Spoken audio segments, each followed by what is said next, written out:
தொகுதி மறுசீரமைப்பு மசோதா 2.0 திமுகவிடம் கெஞ்சும் காங்கிரஸ், வசமாக ஆப்பு வைக்கும் ஸ்டாலின். நாடாளுமன்றத்தில் வரும் ஜூலை 20 முதல் தொடங்கவுள்ள விறுவிறுப்பான மழைக்கால கூட்டத்தொடரில் மத்திய அரசு தொகுதி மறுசீரமைப்பு மசோதா 2.0 மற்றும் மகளிருக்கான இடஒதுக்கீடு திருத்த மசோதாவை மீண்டும் தாக்கல் செய்ய தீவிரமாக திட்டமிட்டு வருகிறது. கடந்த ஏப்ரல் மாதம் நடைபெற்ற நாடாளுமன்ற நீட்டிக்கப்பட்ட கூட்டத்தொடரில் திமுக முன்னெடுப்பில் எதிர்க்கட்சிகளின் கடுமையான எதிர்ப்பால் 2/3 பங்கு பெரும்பான்மை கிடைக்காமல் இந்த அரசியல் சாசன திருத்த மசோதா தோல்வியடைந்தது. லோக்சபாவில் 54 வாக்குகள் குறைவாக பெற்றதால் மசோதா முடங்கியது. இருப்பினும் இந்த முறை எப்படியும் மசோதாவை நிறைவேற்றிவிட வேண்டும் என்பதில் ஆளும் தேசிய ஜனநாயக கூட்டணி உறுதியாக உள்ளது. இதற்கிடையே எதிர்க்கட்சிகளின் இந்தியா கூட்டணியில் மிகப்பெரிய பிளவு ஏற்பட்டுள்ளதாகவும், காங்கிரஸ் கட்சிக்கு ஆதரவாக திமுக, தேசியவாத காங்கிரஸ், சமாஜ்வாடி, உடைந்த திரிணாமுல் காங்கிரஸ், JMM ஆகிய பிராந்திய கட்சிகள் ஒன்றிணைந்து நிற்க வாய்ப்பில்லை என்றும் டெல்லி அரசியல் வட்டாரங்கள் தெரிவிக்கின்றன. குறிப்பாக 22 MPக்களை கொண்டுள்ள திமுகவிடம் ஆதரவு கேட்டு காங்கிரஸ் கெஞ்சும் நிலைக்கு தள்ளப்பட்டுள்ளதாக நம்பத்தகுந்த வட்டாரங்கள் கூறுகின்றன. ஏனென்றால் தொகுதி மறுவரையறை செய்யப்பட்டால் காங்கிரஸ் தேசிய அளவில் ஜெயிக்கவே முடியாத சூழல் ஏற்படும். அதை தடுக்க திமுக தயவு தேவை. கடந்த முறை மசோதா தோல்வியுற்றதில் இருந்து பாடம் கற்றுக்கொண்ட பாஜக இந்த முறை எதிர்க்கட்சிகளின் பலத்தை குறைக்க பல்வேறு வியூகங்களை வகுத்துள்ளது. அண்மையில் திரிணாமுல் காங்கிரஸ் கட்சியின் 20 MPக்கள் மற்றும் உத்தவ் தாக்கரேவின் சிவசேனா கட்சியின் 6 MPக்கள் ஆளும் கூட்டணிக்கு ஆதரவாக திரும்பியுள்ளதாக கூறப்படுகிறது. இதனால் NDA கூட்டணியின் பலம் கணிசமாக உயர்ந்துள்ளது. மறுபுறம் தென் மாநிலங்களின் எதிர்ப்பை சமாளிக்க மத்திய உள்துறை அமைச்சர் அமித்ஷா ஒரு புதிய ஃபார்முலாவை முன்வைத்துள்ளார். அதன்படி மக்கள் தொகையை கட்டுப்படுத்திய தென் மாநிலங்கள் பாதிக்கப்படாத வகையில் அனைத்து மாநிலங்களுக்கும் லோக்சபா இடங்களை 50% வரை சீராக உயர்த்தும் உத்தரவாதத்தை வழங்க மத்திய அரசு தயாராகி வருகிறது.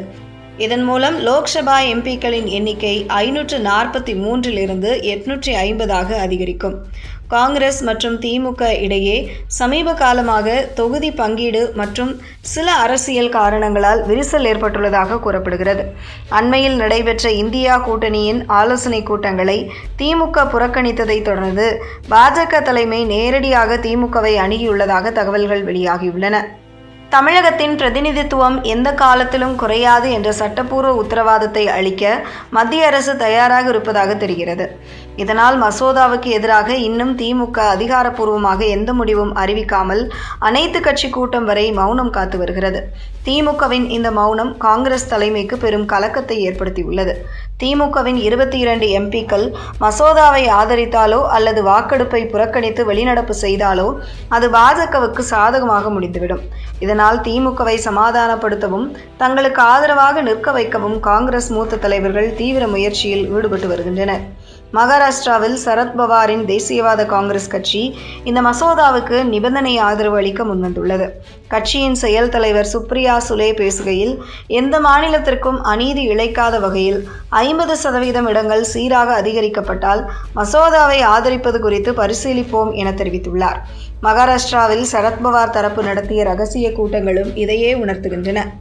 ஆனால் உத்தரப்பிரதேசத்தின் சமாஜ்வாதி கட்சி மற்றும் ஜார்க்கண்டின் JMM ஆகிய கட்சிகள் இன்னும் காங்கிரசுடன் ஓரளவு இணக்கமாக இருந்தாலும் தொகுதி மறுசீரமைப்பால் வடமாநிலங்களில் எதிர்க்கட்சிகளின் பலத்தை பலவீனப்படுத்த பாஜக சதி செய்வதாக குற்றம் சாட்டுகின்றன. காங்கிரஸ் மூத்த தலைவர் ப. சிதம்பரம் இதற்கு எதிராக எச்சரித்துள்ளார். திமுக மற்றும் NCP ஆகிய கட்சிகள் மத்திய அரசின் ஆசை வார்த்தைகளுக்கு இணங்காமல் உறுதியாக நின்று எதிர்க்க வேண்டும் என அவர் கேட்டுக்கொண்டுள்ளார். மத்திய அரசின் இந்த மசோதாவுக்கு ஆதரவளிப்பது மாநிலங்களின் சுயாட்சிக்கு செய்யும் துரோகம் என்றும், இது முழுக்க தேர்தல் ஆதாயத்திற்காக தொகுதிகளை மாற்றியமைக்க முயற்சி என்றும் அவர் விமர்சித்துள்ளார்.